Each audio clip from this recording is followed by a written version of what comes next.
Kit Fisto was a renowned Jedi Master who rose to prominence during the Clone Wars. A survivor of the initial engagement on Geonosis, Fisto went on to become a noted war hero, serving with distinction at such battlefronts as Mon Calamari and Korm. He even engaged, and very nearly defeated, the infamous Jedi Hunter General Grievous. Fisto was eventually named to the Jedi Council, and was one of the 3 Masters chosen to accompany Mace Windu when he went to confront Chancellor Palpatine, who had been ousted as the Sith Lord Darth Sidious. In the ensuing duel, Fisto outperformed both Aegon Kolar and Saesee Tiin, who were each struck down in a single blow, though he was ultimately no match for Sidious either, and was also struck down mere seconds later. Kit Fisto would be remembered as one of the Jedi Order's greatest swordmasters, and for his easygoing nature.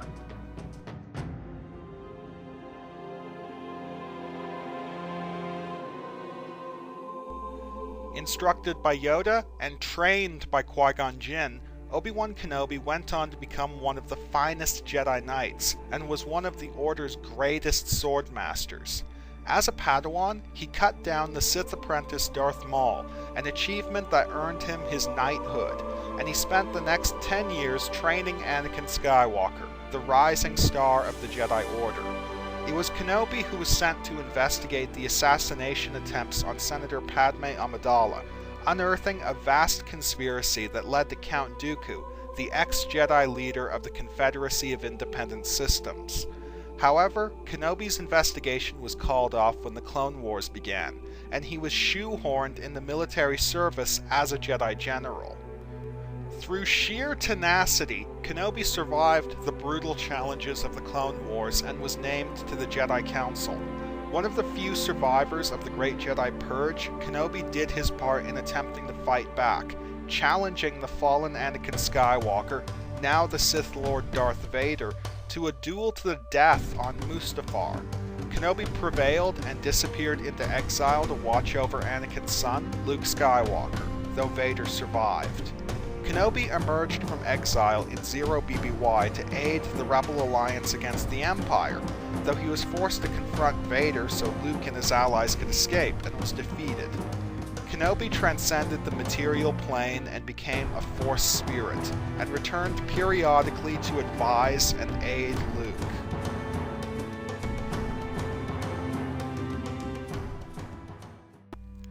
Now, before you people start freaking out, yes, I am aware of the sparring matches between Kenobi and Fisto in the Cestus Deception, and how Fisto completely outclassed Kenobi in those bouts. But remember this, those matches took place relatively early on in the war, before Kenobi had really developed his dueling-centric lightsaber skills. I think it's safe to say that Kit Fisto's skill level, on the other hand, remained relatively consistent throughout the Clone War. Most of the battles he was involved in were against blaster-wielding opponents, the sort of contests that he would already have been an expert combatant in, and any lightsaber duels that he would have been involved in would have been few and far between, so he wouldn't have had as much opportunity to develop his dueling skills beyond the level he had already attained. And what's more, when the war began, Fisto was already a renowned swordsman, which suggests that he was already at his apex in terms of warrior skill. Essentially, he was already as good as he was going to get and had nowhere else to go. Kenobi, by contrast, was still working his way towards mastery. When Kenobi and Fisto sparred in the Cestus Deception, Kenobi hadn't yet reached his peak, and he was fencing one of the greatest swordmasters in the Jedi Order, so of course he was thoroughly outclassed. But whereas Fisto never really had much opportunity to develop his skills, Kenobi had plenty. Kenobi was involved in semi-regular lightsaber duels with the likes of Asajj Ventress, Grievous, and the rehabilitated Darth Maul. As described in the Revenge of the Sith novelization, by the end of the war, Kenobi was capable of holding his own against Count Dooku in a lightsaber duel, forcing the Count to resort to using his Force abilities to subdue him. By the end of the war, Kenobi was also regarded as one of the greatest swordsmen in the Jedi Order. To me, one of the biggest differences between Kit Fisto and Obi-Wan Kenobi came down to how they engaged Grievous. As depicted in the Clone Wars episode Lair of Grievous, Fisto only confronted Grievous directly when he had taken one of Grievous's four blades and wielded it alongside his own, essentially evening the odds. Prior to this, he only directly confronted Grievous when he had the backup of another Jedi plus several clone troopers, and when alone against Grievous with just a single blade, he relied on evasion to dodge around him.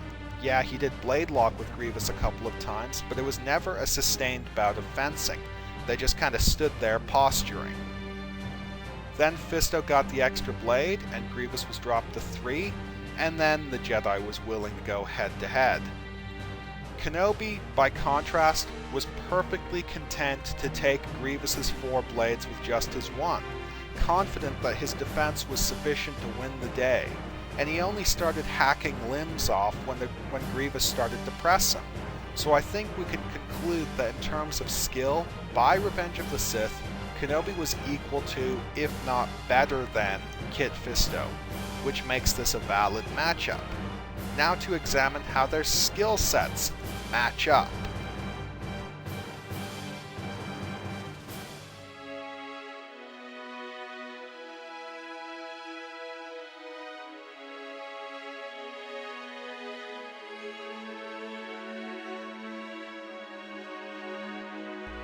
Kit Fisto was a renowned Jedi swordmaster, and was one of the few duelists who could match the infamous Jedi hunter Grievous, and was briefly able to hold his own against the Dark Lord of the Sith, Darth Sidious. He was a high-level master of the Shii-Cho lightsaber style, the first classical form developed by the Jedi Order, intended as a simple tutorial style, but when taken to its highest levels, it became a wildly aggressive and randomized fighting method. As Fisto himself described, the way of Form 1 was to release oneself into the Force, becoming unpredictable and random. The method required a great deal of emotional heat, and the risks were great, and the results deadly. Practically a given for such an advanced Shii-Cho master, Fisto's technique was wildly aggressive and highly randomized. Given Shii-Cho's nature as a good, well-rounded fighting form, Fisto would have been well equipped to deal with many situations. In addition, the complete Star Wars Encyclopedia, among other sources, lists Fisto as an example of the Ataru style, indicating at least a reasonable level of competence in the acrobatic form. In keeping with this, Fisto was a highly skilled acrobat, demonstrating a great deal of speed and agility. In keeping with his mastery of Shii-Cho, Fisto was highly effective against multiple opponents and groups, and was an expert at blast deflection. Fisto was a master of unarmed combat and was described by Obi-Wan Kenobi as a living martial hurricane. He had some skill with dual blades, likely derived from his study of Ataru, one of the most notable examples of this skill being when he engaged Grievous and drove him into a retreat. In addition, he had some skills with the light whip, having trained with one during a mission where he masqueraded as a Dark Jedi. Fisto also had a knack for improvised weaponry, notably beating a pair of bounty hunters into submission with a pair of heavy-duty wrist cuffs. Kit Fisto was also experienced at chaining force-based attacks into his lightsaber sequences, though he only did this when necessary, seeing more fervent uses of such a technique as excessive. Kit Fisto was a skilled tactician and an intuitive duelist, with a talent for recognizing and taking advantage of openings as soon as they are presented, and adapting to changing combat situations.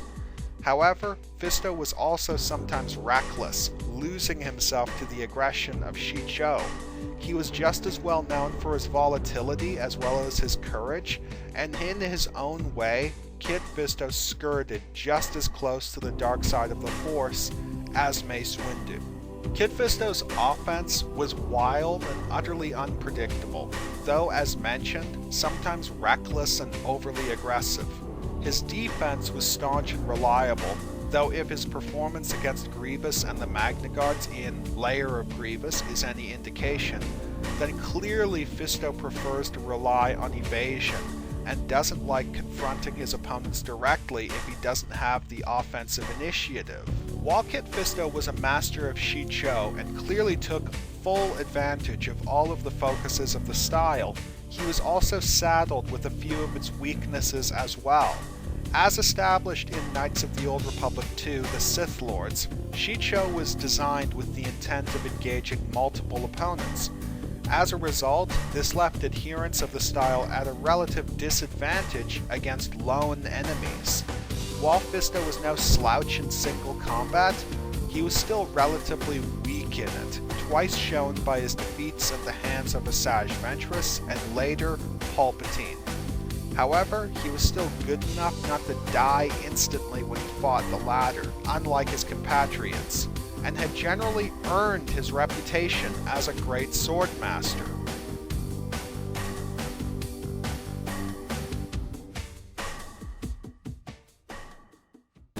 As a Padawan, Obi-Wan Kenobi held his own against the Sith Lord Darth Maul, and throughout his career as a Jedi Knight, has engaged many of the most skilled and deadly adversaries of his era, such as the master duelist Count Dooku, the infamous Jedi hunter Grievous, and most notably his own apprentice, the fallen Anakin Skywalker, who was regarded by many, including Kenobi himself, to be the better fighter. And against all of these adversaries, Kenobi survived to fight another day, even if he didn't necessarily win. Obi-Wan Kenobi was one of the greatest Jedi swordmasters, and was recognized by Mace Windu as the greatest Surisu master of the era. As described in The Essential Guide to the Force, Surisu was the third form of classical Jedi lightsaber combat, designed to focus on blast deflection and defensive practices.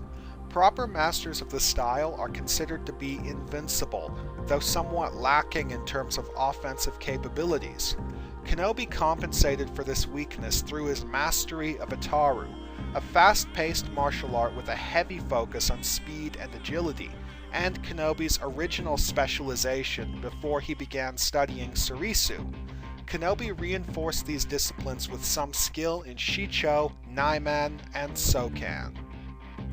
As established on the Fightsaber, Mastering the Art of Lightsaber Combat article that used to be on StarWars.com, Kenobi studied the Shien style as a Padawan, occasionally favoring the reversed grip characteristic of the form. The comic duology, Qui-Gon and Obi-Wan the Orient Express, also depicted Kenobi having some skill in the alternative martial art Taijutsu. Considering how broad his combat training and study is, any prospective opponent would be hard-pressed to find a fighting technique that Kenobi lacked even a rudimentary understanding of how to either use or counter. Thanks to his specialization in Surisu, Kenobi demonstrated a high level of efficiency and control, and his technique was marked by a high degree of minimalism and simplicity. These traits were backed up by incredible speed and agility thanks to his Ataru training.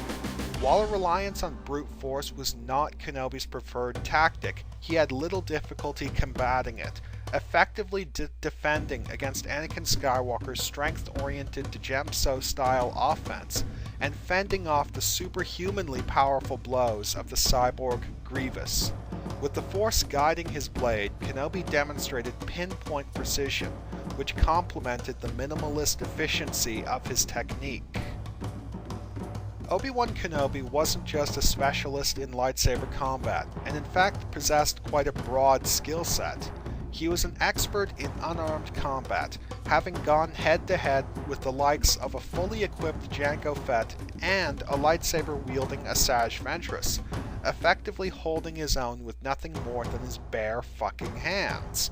Kenobi regularly chained such unarmed strikes into his lightsaber sequences. He was also an expert at dual blade fencing, effectively and capably applying this technique against the likes of Asajj Ventress and in various other combat situations. One of the more notable examples, though also one that I'm least inclined to acknowledge, was when Kenobi utilized dual blades against the rehabilitated Darth Maul and his brutish sibling Savage Opress. Kenobi managed to hack off Opress's left arm and was only subdued when Maul resorted to his Force abilities. It should be noted that many of Kenobi's Force-wielding opponents ultimately viewed it necessary to resort to their Force powers to effectively subdue the Jedi Master, as Kenobi's impeccable defense allowed him to efficiently fend off their lightsaber attacks. On the topic of Force abilities, Kenobi was also adept at chaining such attacks into his lightsaber sequences, having studied Nyman with the intent of mastering this practice. Kenobi was also an expert marksman, though he strongly disliked blasters, writing them off as uncivilized. Kenobi was highly effective against multiple opponents and groups, and was obviously highly skilled at blast deflection. Befitting such an experienced military leader and a student of Sokan, Kenobi was an expert tactician, marked for his reliance on deception and evasion to accomplish his goals. In his own words, a fight is never a goal in itself. Sometimes it is simply a distraction from the true goal and best countered with a larger distraction. He was highly adept at using the environment to his advantage and was fond of baiting opponents and guiding battles to locations of his own choice, where he had the home field advantage. As a Surisu master, Kenobi's primary attribute was his nigh unbeatable defensive practice. As described in the Revenge of the Sith novelization, when engaging Grievous, Kenobi was able to defend against up to 18 strikes per second, relying on a combination of deft parries and subtle dodges.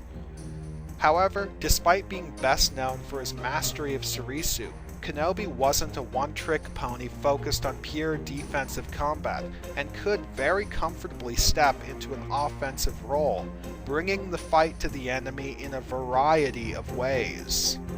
Sometimes he relied on the overwhelming speed indicative of Ataru, or at other times he just used Shii-Cho to doggedly herd his opponents around. On the whole, Obi-Wan Kenobi was one of the most tenacious and versatile Jedi Masters of his era, backed up by his brick wall of a defense and his tactical and strategic ingenuity. While an actual confrontation was always his last resort, hence his title, the Negotiator, when forced to strike, he would do so expertly and decisively.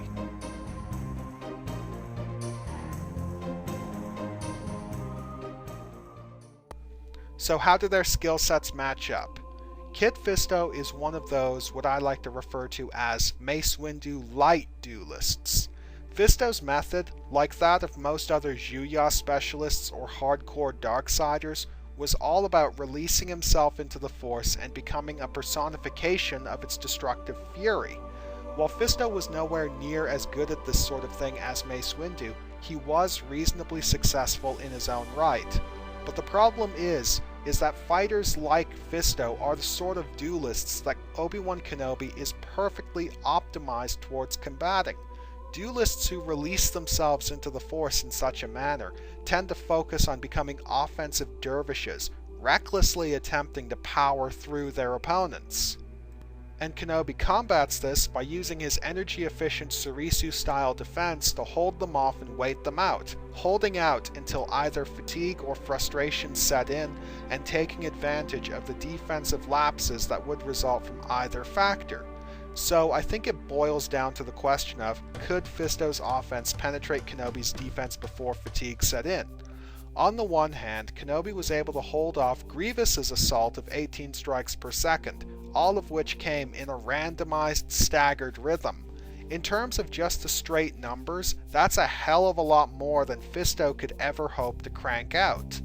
On the flip side, Kit Fisto has the power of the Force backing him up and guiding his blade. And with the Force guiding his blade, he may be able to discern a weakness in Kenobi's defense that Grievous couldn't, and exploit it.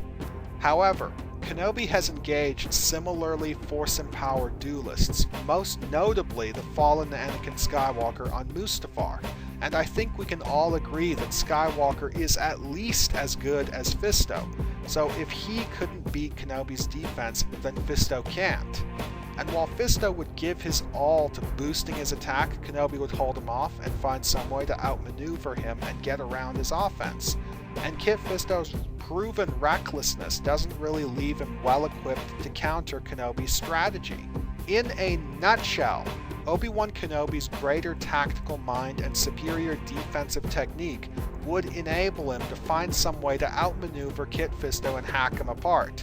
Granted, if Fisto played it safe instead of cutting loose, Kenobi would have a hard time outwitting him, but he wouldn't be able to penetrate Kenobi's defense, which in any event would turn the fight into a countdown till death, as Fisto couldn't keep fighting forever, while Kenobi's energy-efficient style gives him a lot of combative longevity.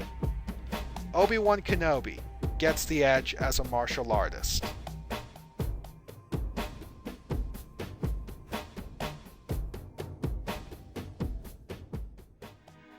Kit Fisto was a Nautolan male and remained in the prime of his life.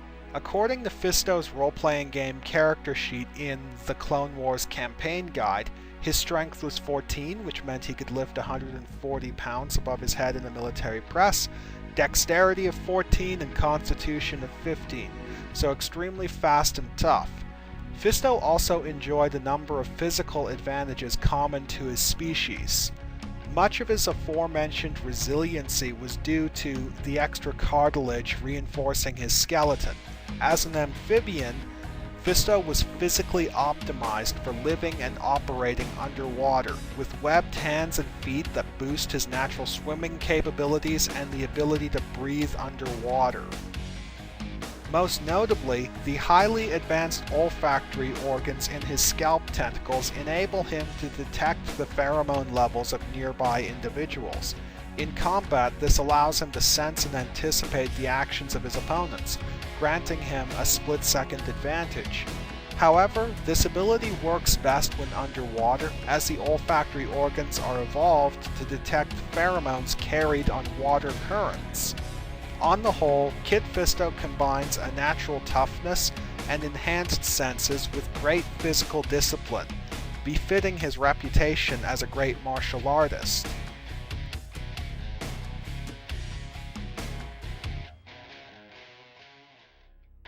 For the sake of this video, I'm assuming that we're dealing with Obi-Wan Kenobi in his Revenge of the Sith physical prime. So in other words, he's a glutton for punishment who just won't fucking die.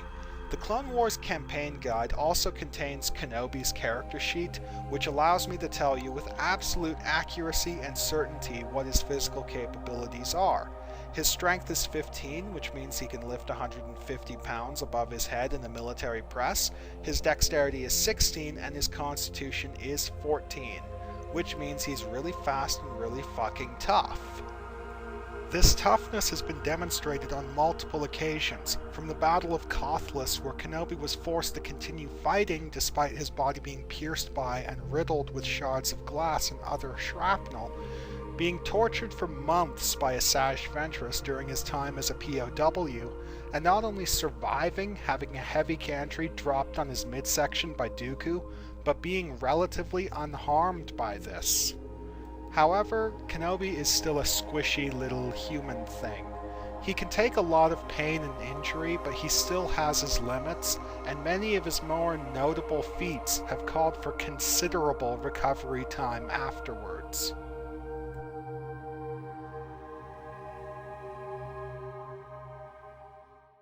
Just to compare the straight numbers, they are very similar, with some slight variations one way or the other, but not enough to definitively call it one way or the other. So this is going to be decided by their other attributes. On the one hand, Kenobi is a goddamn human tank, a glutton for punishment who has gone through hell and kept on fighting. On the other hand, Kit Fisto isn't human at all, and has a number of physical advantages that Kenobi has no real answer to. Plus, Fisto's physiology grants him a level of resiliency comparable to Kenobi, so Kit Fisto gets the edge.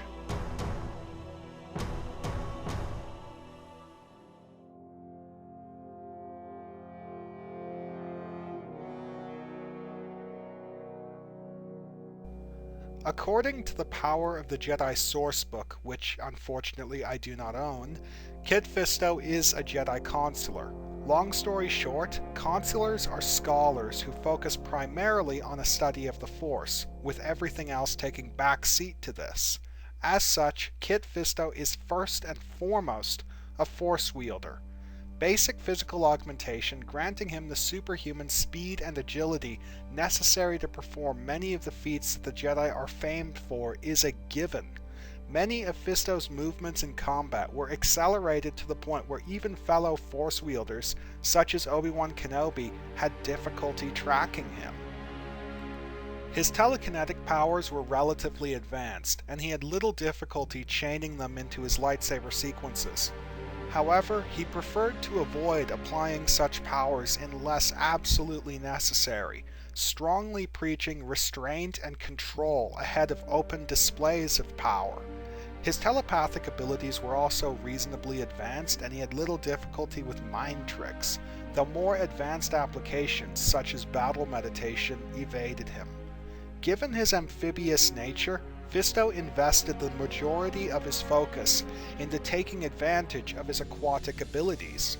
He was highly adept at using telekinesis to influence water currents while submerged, disrupting enemy movements. He even created a unique Force ability, colloquially referred to as the Force Water Orb. Essentially a telekinetically reinforced bubble, the orb functioned much like kinetite, or the dark side Spear of Midnight Black, in that it acted as a solid object, and caused either piercing or bludgeoning damage to whatever it struck. However, these powerful destructive abilities could only be applied underwater, as they were designed with the manipulation of water in mind. On the whole, Kit Fisto was highly advanced, but extremely specialized in his applications of the Force.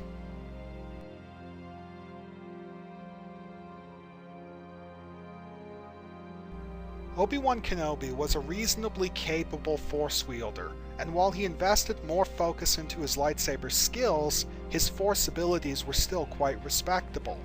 Kenobi had little difficulty with basic physical augmentation, pushing his speed, agility, and strength to superhuman levels.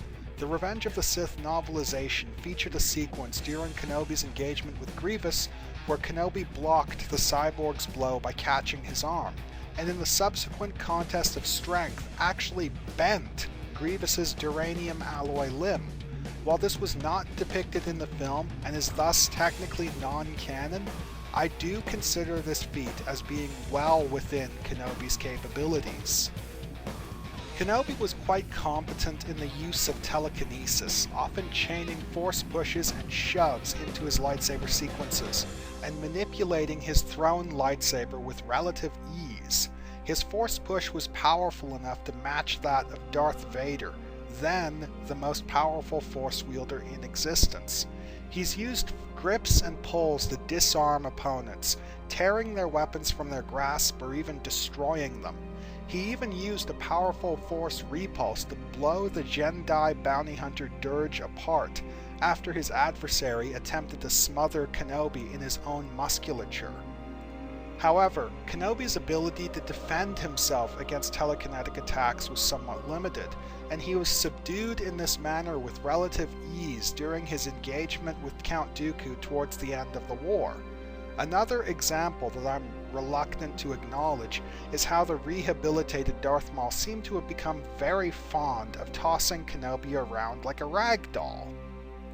Kenobi's telepathic skills were also quite advanced, and he frequently used mind tricks to accomplish his ends. Kenobi was noted for his strong preference for living mounts ahead of mechanical vehicles, due to the bond that developed between animal and rider, something that he never hesitated to strengthen through the Force, one of the best examples being his connection to the Utapau Varactyl Boga, as described in the Revenge of the Sith novelization. Kenobi took this influence a step further with the Beast Trick ability, which allowed him to influence and control the minds of even the most feral of animals. When given time to concentrate, he was even able to influence tens at a time, albeit only with great strain.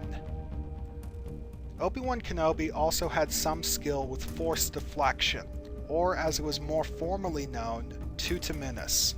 As described in the Jedi Path, tutaminis involved the absorption and diffusion of potentially harmful energy and radiation through the Force. Masters of the technique have been known to deflect blaster bolts and force lightning. Lightning was evidently beyond Kenobi's ability to defend against without the aid of a lightsaber, but he was able to deflect blaster bolts and bursts of fire from a flamethrower, and even projectiles. Likely Kenobi's most notable power was his ability to transcend the material plane as a Force spirit, surviving his physical death as a being more powerful than we can possibly imagine. On the whole, Obi-Wan Kenobi was highly competent and varied in his combative Force abilities, but he wasn't without his limits.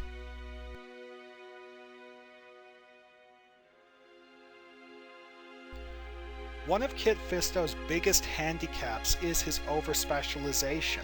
His most potent abilities are of no use above water, so no Force water orb, no manipulation of water currents.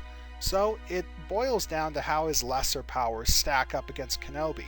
I would argue that Kenobi's capability with basic physical augmentation goes beyond Fisto's, but only in the area of strength. As neither of them are power duelists, this really wouldn't apply. Both use telekinesis in conjunction with their lightsaber strikes to boost their combat effectiveness, though in this respect I would say that Kenobi gets the edge again, as his attacks have shown more variety than Fisto's relatively basic force pushes and shoves. Kenobi has even displayed surprising levels of magnitude and power that put Fisto to shame. Granted, Kenobi's weakness against telekinesis would play to Fisto's advantage, but Fisto wouldn't exploit this due to his reluctance to use telekinetic attacks unless absolutely necessary.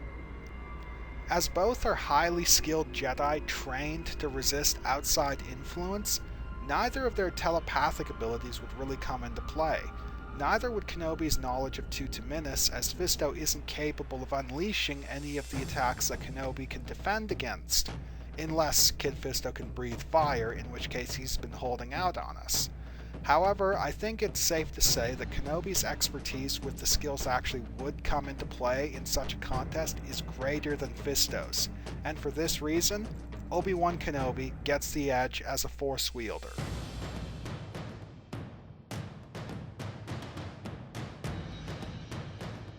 Kit Fisto's lightsaber followed a relatively simple and utilitarian design. As established in the guidebook Star Wars Lightsabers, hilts with hand grips along the middle of their length were intended to support one-handed fighting styles, as they provided a more balanced grip on the weapon. The activation and control switches on Fisto's lightsaber are positioned accordingly. While this design no doubt worked to his advantage when he fought with dual blades, the majority of the time Fisto fought with both hands. Mechanically, Fisto's lightsaber operated on a bifurcating cyclical ignition pulse, which utilized two crystals to allow it to ignite and remain active underwater. This mechanism was backed up by flashback water seals in the hilt that protected the electronics. Fisto utilized two green-hued Adagan crystals as the focusing lenses. It should be noted that some sources have described Fisto wielding a blue lightsaber, though this is just a relatively minor continuity error.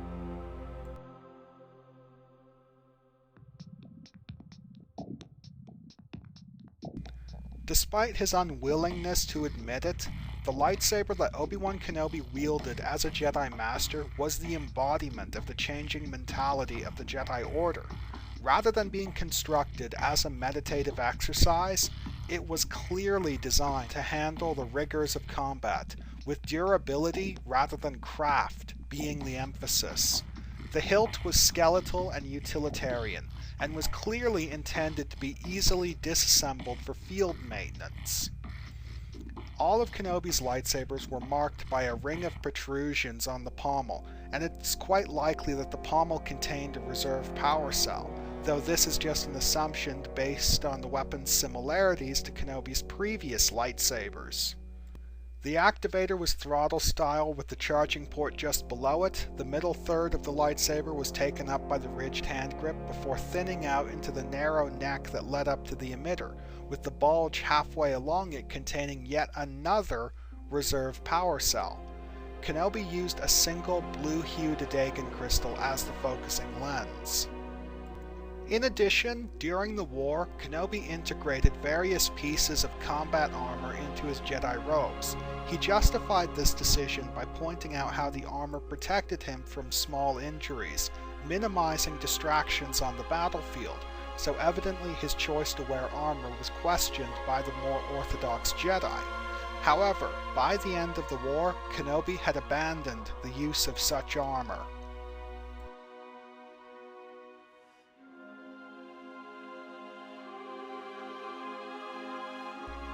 I'm going to be honest with you, the only reason why I examined their weapons at all in this matchup is because it's standard procedure in my videos, it's part of my format. The differences between their lightsabers are negligible, and Revenge of the Sith Obi-Wan Kenobi doesn't wear armor. So, I declare Kit Fisto and Obi-Wan Kenobi equal in terms of armament and equipment.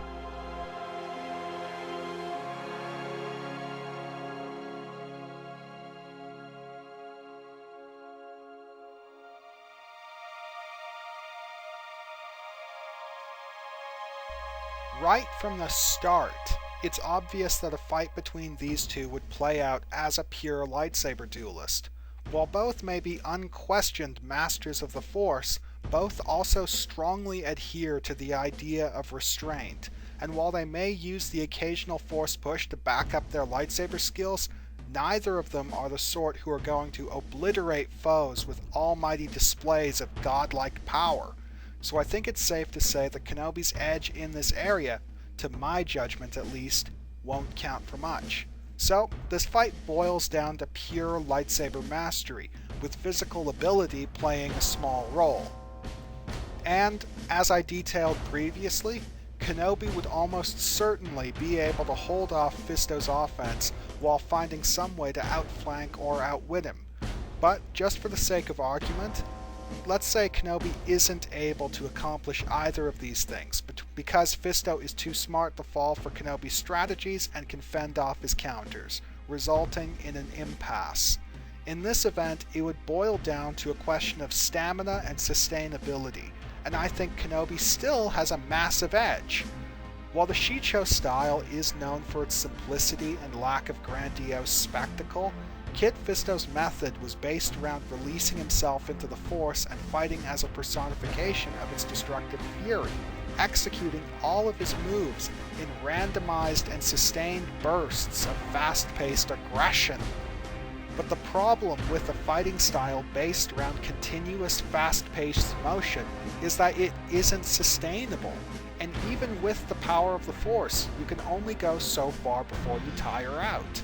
Fatigue has been a major contributing factor in the death and defeats of more than one great lightsaber duelist, notable examples being Qui-Gon Jinn and Dooku.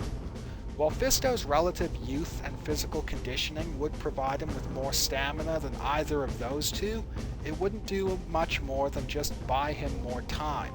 And while Fisto would have wasted his energy on an offensive frenzy, Kenobi would have conserved his, thanks to Cerisu's focus on energy efficiency and minimalist movement.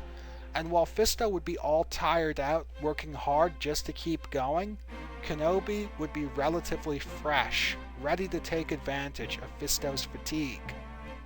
Long story short, a duel to the death between Kit Fisto and Obi-Wan Kenobi would play out in a very similar fashion to the Mustafar duel.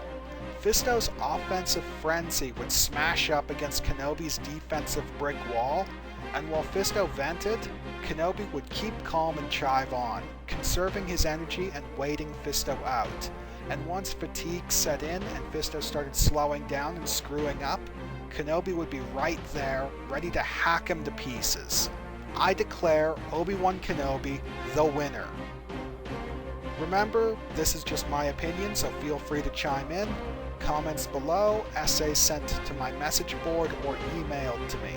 I strongly encourage video responses, but above all, ladies and gentlemen and creatures of the deep, remember to keep it civil. This is Jensare, the Nerd Rage Ranter, signing off.